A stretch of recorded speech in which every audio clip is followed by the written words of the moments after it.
Hare Krishna, Namaste, Chapter 9, entitled as Raja Vidya Rajaguhyam.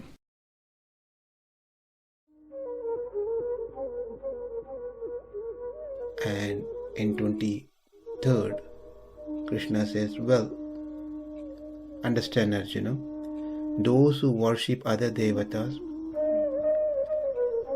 are also worshipping me, but indirectly. If they do that worship with this awareness that I am the Antaratma, the super soul, within those devatas that they worship, then they will attain what they want. But if they don't have that understanding, then they won't even get their desires fulfilled. Because it is me who actually give the benediction through these devatas. It is not the devatas who are giving them. The sanctions comes from me. And these are explained in the 23rd and 24th. Then Arjuna asks, what the difference does it make whether a person worships you or a devata? Because you are the Paramatma anyway. Well, do they know that I am Paramatma? Or do they think that particular devata itself a Paramatma? There's a big difference, Arjuna. Therefore, if they are very sincerely worshipping a particular devata, they attain that devata. If someone is worshipping an ancestor, they go to the ancestor. Arjuna feels, oh, then what's the problem? They can go wherever they desire for, right? Well, there's no problem except the point that the devatas that they are worshipping are temporary. Also, the place that they are aspiring to go is also temporary. Therefore, their stay over there is going to be temporary. They have to take birth again into this material world and go through the process of their karma. Then Arjuna says, maybe the reason is because you being the Supreme Lord, you being the ultimate highest destination and goal, I am sure the process to worship you and please you, to attain you, is also difficult. Must be very difficult. That could be the reason. Krishna smilingly said, not at all, Arjuna. Worshipping me is the most simplest process compared to worshipping any of those devatas, which is very, very difficult, time-consuming, expensive. Whereas worshipping me is very simple, and there won't be any mistake in this whole process. And I am not expecting anything big. A simple available thing can be offered to me. A leaf or a flower or a fruit or some water. What I am looking is only two things, Arjuna. Number one, steadfast devotion towards me.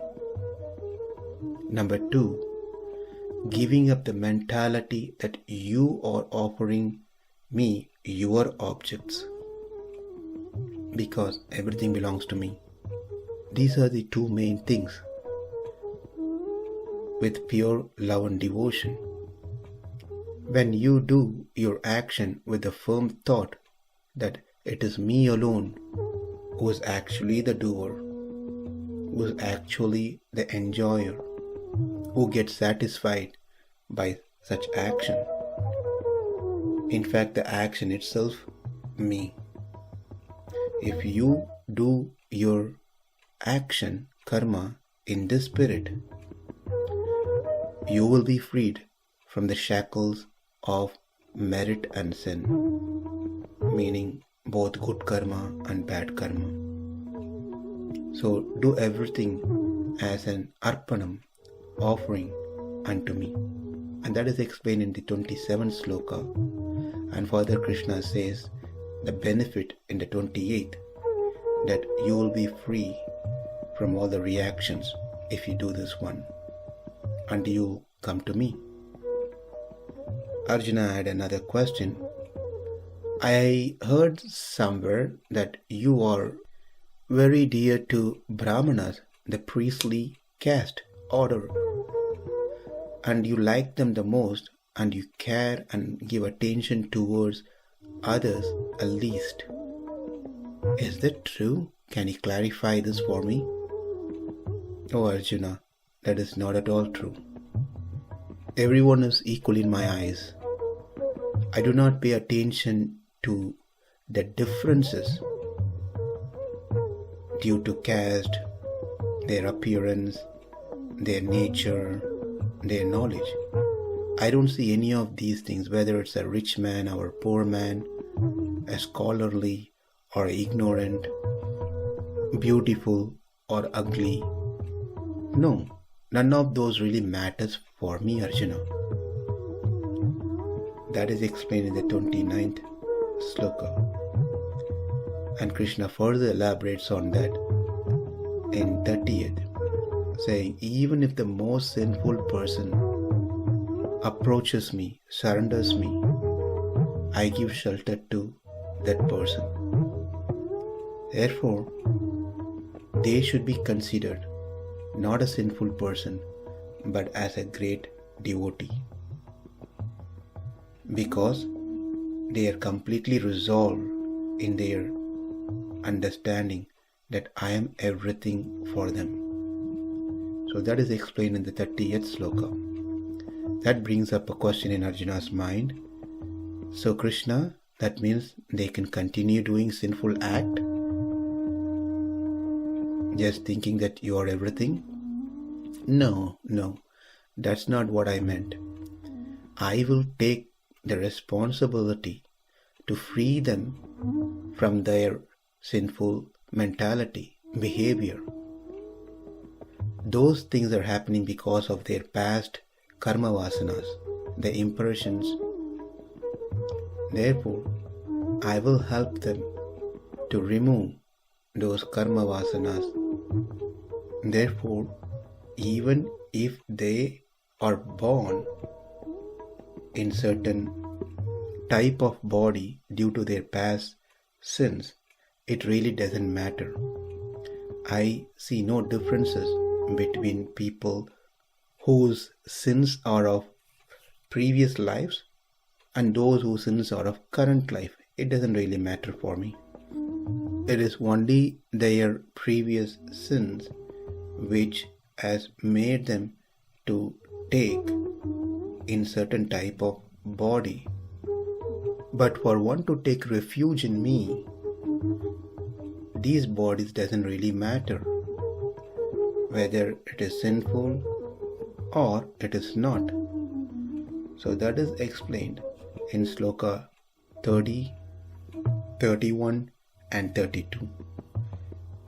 Now Arjuna asks, Krishna, at the beginning of this chapter, you informed me that you would instruct me on Bhakti Yoga, which is the most secret of all secret and king of secret. Until now, you have not imparted that knowledge directly to me.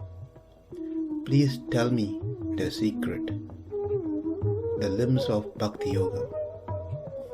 Krishna said, Arjuna, have your mind focused on me through continuous contemplation of me with love and devotion. Engage in my worship by doing devotional service. Offer obeisances unto me alone, clearly keeping in mind that I am the Lord, you are my subordinate. I am Swami, you are Dasa. Having developed the mind in this way and focusing on me and being absorbed in me, you will attain me alone. Krishna concludes with this in Sloka 33 and 34. In 33, encouraging Arjuna that he can do it and can be freed from this temporary world which gives temporary happiness and attain the Supreme Lord Krishna, where one can find permanent happiness and permanent residence by performing devotional service that Krishna explains in the 34th sloka, the last sloka of this chapter. Manmana bhavamad bhaktaha madhyaji mam namaskuru mame vaishyasi yuktvaivam atmanam matparayanaha. Om tat sat iti Srimad Bhagavad Gita su Upanishatsu Brahma Vidyam Yoga Shastre Sri Krishna Arjuna Samvade Raja Vidya Raja Guhya Yoho Nama Navamodhyayaha.